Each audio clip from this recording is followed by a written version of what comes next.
जय श्री राधे गोविंद भगवान की।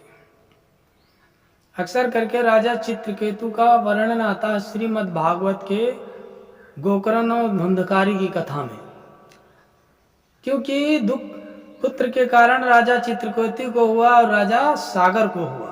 ये कथा में आता है जब आत्मदेव जी जंगल में जाते हैं और सन्यासी के पास पुत्र मांगने के लिए सर पटकने लगते हैं।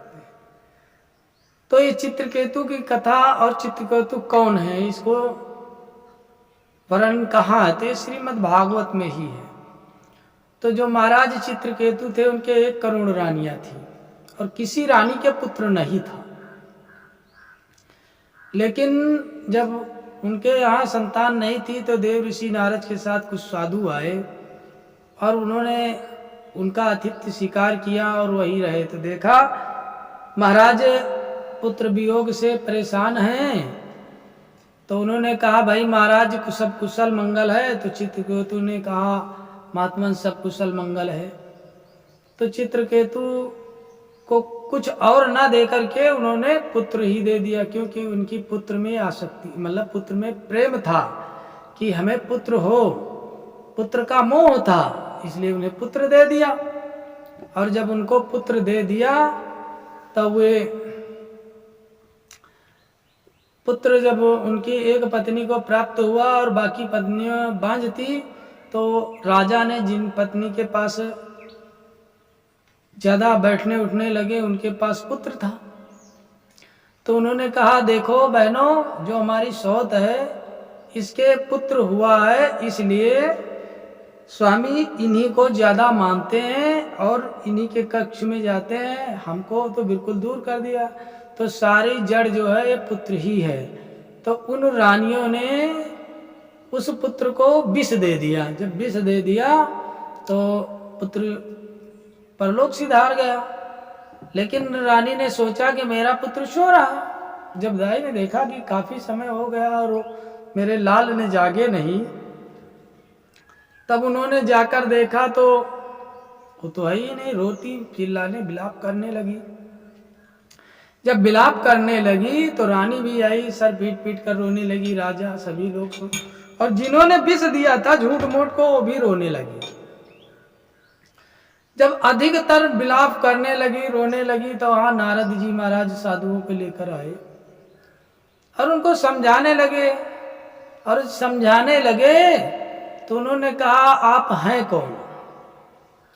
तो उन्होंने कहा हम तो वही हैं जो आपके दरवाजे कभी आए थे, आपको आत्मा का ज्ञान ना दे करके पुत्र दे करके हम चले गए, क्योंकि आपके जो है आत्मा में पुत्र प्राप्ति का जो मोह था वो बसा हुआ था, इसलिए हमने आपका मोक्ष का मार्ग नहीं बताया, मुक्ति का मार्ग नहीं बताया, आपको पुत्र दे दिया, क्योंकि आपके भाग्य में था ही नहीं। नारद जी ने, कथा बहुत लंबी है, थोड़ी सी कथा जो है हम आप लोगों के बीच में कह रहे हैं। नारद जी ने कहा राजन, जो तुम्हारे बालक की आत्मा है मैं उसको बुलाता हूं और बुलाकर उससे कहता हूं कि तुम्हारे पुत्र के शरीर में जाए और इस राजपाट को भोगे।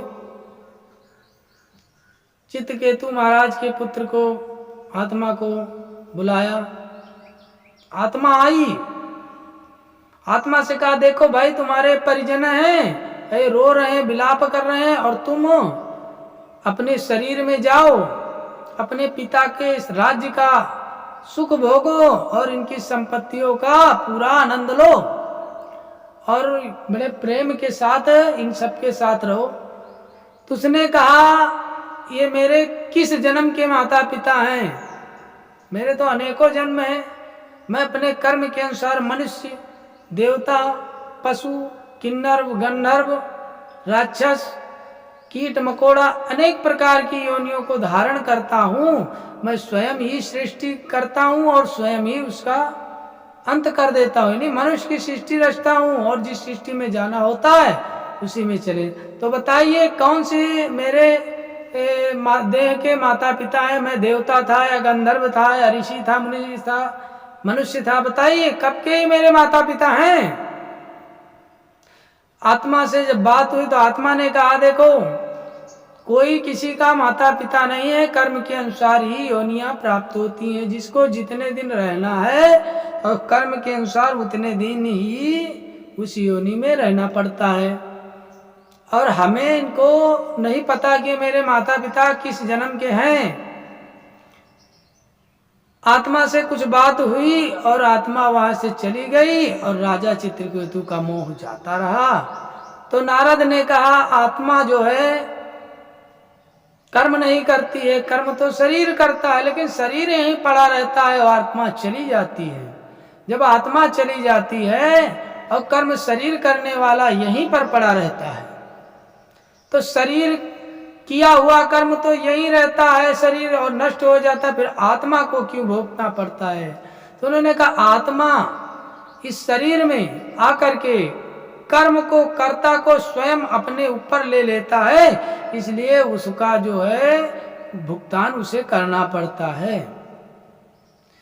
जो कर्म मनुष्य करता है वो कर्म सारे परमात्मा को अर्पण कर दे। और जिसको आत्मा का ज्ञान हो गया, इस संसार में कुछ नहीं, केवल आप यहाँ के मुसाफिर हो। आप यहाँ रहना है, खाना है और कीर्तन भजन करना है, और जहां से आए वहीं पर जाना है। जब उनका मोह नारद जी के बातों से जाता रहा और उस बच्चे को ले जाकर के मृत्यु के बाद जितनी क्रियाएं होती सारी संपन्न की, और नारद ने उपदेश दे दिया और वो जाकर धर्म हो गए। और वही जाकर के भगवान शंकर पार्वती जी को देखा कि सिद्धियों के सभा में स्वयं सभासद हैं, और जाकर के माता पार्वती शंकर जी की गोदी में बैठी हैं और प्रभु प्रेम भाव से उसको देख रहे हैं। और वो जाकर के वहाँ चित्रकूट उनको भला बुरा कह देते हैं, और सब पार्वती मैया का श्राप मिलता है उनका कि जाओ या राक्षस योनि को प्राप्त हो जाए। तो वही जाकर के व्रतासुर होता है, और उसी व्रत करते हैं तो उनको हत्या लगती है। तब उस हत्या से पीछा छुड़ाने के लिए